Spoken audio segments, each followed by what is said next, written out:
What's up, everybody? What's up, YouTube?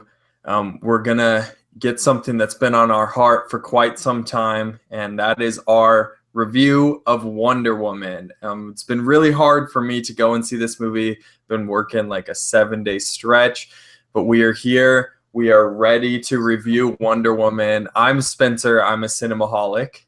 I'm Ryan, and I'm a cinemaholic. Like he said, this is one that it's kind of a bigger occasion because it's the big, DCEU film of the year, the first one, and we just both got back from vacations and then have been working quite a bit. So we're excited to talk about this one today. It is kind of the first big directorial debut for Patty Jenkins. She has done a few movies before, but this is her first big budget. This movie's kind of become a big deal because Patty Jenkins is a female director. It's the first female-led superhero movie, and it's Wonder Woman, one of the most well-known superheroes out there, one of the most recognizable next to Batman and Superman. So this was a huge endeavor to take on, and was it good? Was it bad? I don't know. Critics are saying good. What did you think, Spencer? Yeah, I think that first off, I want to say not the first big female superhero-led movie because you're forgetting about the masterpieces Catwoman and Elektra. So, okay, yeah, I had to bring those up. Sorry, because they're horrible movies. But this is really the first like big one that hasn't been a flop. I think it's now the highest grossing film ever directed by a female, which is a hugely impressive thing. There was lots of controversy amid this movie because there were all these like women only screenings. I've been reading lots of news like on those. I don't personally have a problem with that. It's a female superhero movie. In fact, I like the idea of girls going and watching Wonder Woman on a girls' night out way more than like something like 50 Shades of Grey, because I think that this movie actually really is a lot more positive about females than something like 50 Shades of Grey is. And I was blown away by this movie. I think that this is about as good as any Marvel movie that I've seen. I honestly can't think of a time that I've been more surprised by a summer movie than I was here. And I think a lot of it has to do with Patty Jenkins' direction in this movie. It is phenomenal. From like the beginning, I think it's really, really just like a solid movie. It starts off, but as the movie progresses and as characters start to get introduced in this, like Chris Pine's character, I really think this movie finds its legs. It's able to really give some interesting perspective even into the quiet moments that aren't these big action sequences. I found myself, this is a spoiler review, by the way, so just getting that out of the way. The movie's been out a couple days. I found myself enjoying the scenes like where she was trying on clothes, or the scene when they're on the boat and they're just talking to each other. Like there's like kind of like that great little conversation about her origins, almost as much as I enjoyed the big action sequences, which the action sequences in this movie are freaking awesome. There's one in particular, the No Man's Land action sequence that was just, holy cow, that was so cool. And I think that Gal Gadot is somebody who I was very nervous about. I think she was one of the better parts of Batman vs. Superman, but I haven't seen her in much other than Keeping Up with the Joneses in Batman vs. Superman, so I was a little bit reluctant with her. She was born for this role. She is excellent in this movie. Chris Pine's excellent in it. I love this movie. I was blown away. What do you think of it? I think I probably liked it less than you, just kind of hearing your thoughts. I by no means hated, like I didn't hate this movie. I want to get that out of the way. The good things about this is I am a Man of Steel fan. I enjoyed Man of Steel. But you have to kind of compare it to the rest of the DCEU, and it's like, well, Man of Steel is like The Godfather compared to Oscar-winning Suicide Squad. So you kind of have to take that into effect. This one, I would put it on par. I think I liked this as much as Man of Steel. because the thing with that movie is every time I watch it, I can find something new that intrigues me about it. This one, I don't know how many times. I think they both kind of have the same issue of they're both very long movies. And I feel like this one, if you trimmed up some sections here and there, this probably could have been 15 minutes shorter, and still been as impactful. Like you said, Patty Jenkins knocked it out of the park. Good for her. And that is the biggest thing for me, is I think this is a great example of the people at Warner Brothers stepping back and letting her direct her movie.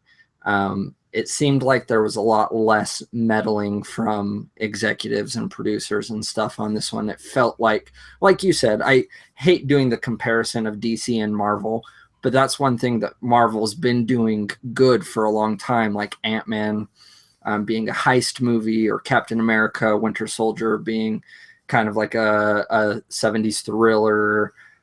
I think this was a very good example that it is possible.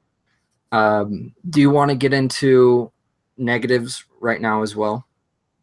Yeah, sure. Do you want me to go first with I just have a few, and I'm hoping maybe you can kind of build off of them. So I only have a few. Like I said, it felt a little long. I did see it kind of late, so that probably had something to do with it. But the action sequences I wanted to talk about with you, because I felt like the first action sequence when they're attacked on the island, I loved that. That knocked it out of the park.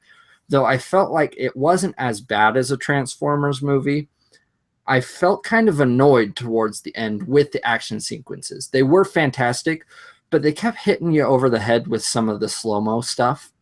And Transformers does that all the time, and it drives me nuts. And that it started getting on my nerves towards the end. I was like, okay, we get it. Like, here comes the slow-mo artistic, and it started annoying me. But the first time it really worked, and I want to get your opinion. We both saw this in 3D.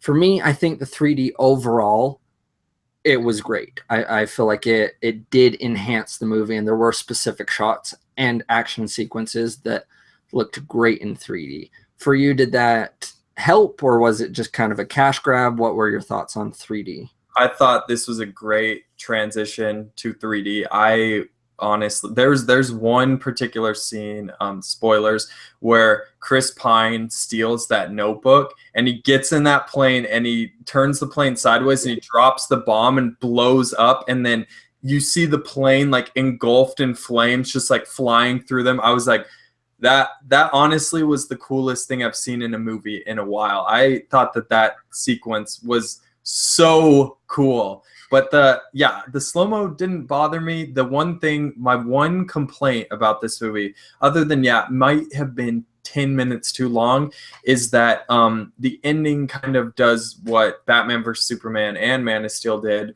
where it gets a little way too CG, in my opinion. That being said, for me, the emotion behind the sequence really worked for me and made it more tolerable than it did in Man of Steel. And that's the thing that really made this movie for me, was where Man of Steel bothered me. It's because I didn't ever feel like Superman was optimistic or had like this kind of like inspiring kind of pull to help people. Whereas in this film, Wonder Woman, every single scene, every choice she makes essentially is to help people. And I really just love that. I thought it was really inspiring. She's a great character, in my opinion. So my last question for you is kind of two-part. I was not a fan of how they tied it into the rest of the DCEU with the opening scene and the closing scene. That felt just so disconnected and so shoehorned in. It didn't work for me. I've heard actually a lot of people who really did like that, though.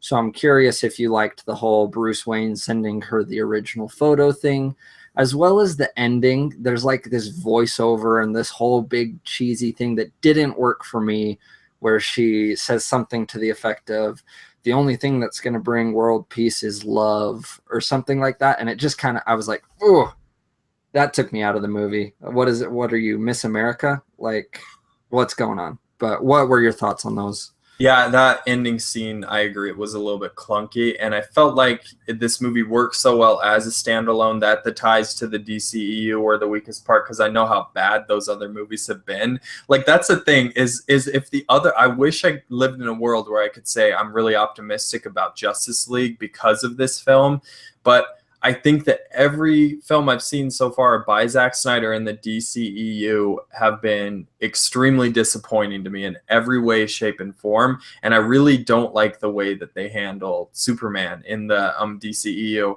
And it makes me wish that Patty Jenkins was directing Justice League after seeing this film, just because I think all these characters in this were so dang likable. Like I said, Chris Pine was so good in this movie, and Gal Gadot was so good. And I think that kind of like woman's touch really helped in the smaller moments, like the dance scene. That dance scene could have been so cheesy in any other movie, but it was not here, and I really love that. This movie reminded me a lot of Captain America, the First Avenger, and I really loved the ending of Captain America, the First Avenger, and I was hoping they'd do something kind of like that, but they didn't, and like you said, it was clunky and kind of cheesy. So yeah, I agree with you. The ending was probably one of the weaker parts for me. So are you ready to score it then? I'm ready to score it. Okay. Just a recap my overall thoughts. I didn't really touch much on Gal Gadot. I saw her in the same things you did, as well as like 999 and stuff. And I feel like the thing that's always lacked in her performance may be like Patty Jenkins or a female touch. I feel like Patty Jenkins was able to pull an actual performance out of her. I feel like it's not as bad as a Dave Bautista kind of scenario, because he's not a very good actor, but James Gunn was able to use that to his advantage and only require that character to do certain things. This is along those lines. There's never some huge, big acting moment for Gal Gadot, but her physicality is used so much, and that's something that she's really good at. And everything that was presented to her as an acting task was completed. And so huge props to Patty Jenkins for that. Overall, I did enjoy this. It was better than the last two DCEU films. It doesn't give me any more confidence for Justice League, but I think after Justice League, we can have some good turns because of the changes that have happened at Warner Brothers. Justice League is the last one in the pipeline that was already filmed before the changes happened. So I think they're going to start making some good changes. Overall, I'm going to give it a 7 out of 10. Good movie, fun. I would recommend it just for what it is. Definitely go see it. It's not one to avoid, but I probably won't be watching it too many more times. Yeah, I like this way more than you. I think that so far this is a good chance of being one of my favorite movies of the summer. Not of the year. I still think Logan is the best superhero movie of this year, and might even be my favorite superhero movie of all time. I watched it like 3 times now. Love it. I'd give this one an 8.8 out of 10. I love this movie. It is absolutely phenomenal. Blew me away in every way, shape, and form. Highly recommend you check this out. Yeah, so this week, guys, we are seeing It Comes at Night. That's right, correct? Yep. All right, so stay tuned for that review. We will have that up as quick as we can, and we'll get back in the habit of pounding these things out pretty regularly. Like Ryan said, we've been on vacation and just been working so much. It's been hard to get around to posting these reviews, but we'll get back in the swing of things, guys. And stay tuned, because we're going to be talking about this season of Silicon Valley so far later this week. Anything else to add, Ryan? Nope. Thanks for watching. Make sure to subscribe. Follow me on Twitter at @Rye_Gordon. Where can they follow you? You can follow me on Twitter at SpinnyHand. And until this week, guys, bye.